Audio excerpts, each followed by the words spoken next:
Toy izao ndray aho anany teny zaraina zay omenantsika anio. Ampivoatra ny fifandraisany aminao olony KRISTY.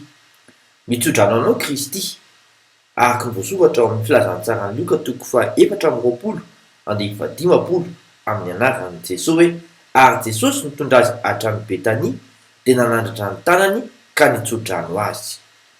Mba hisokatra ny sainao, ahalala ny soratra masina.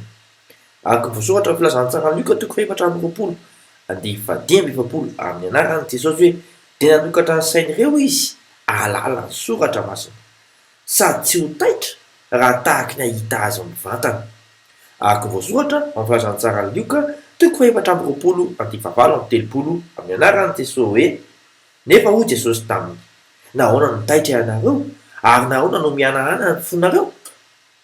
Taona vaovao, dingana vaovao no miandry anao. Miomana fa hiakatra aram-panahy e. Manam-peona tompoko.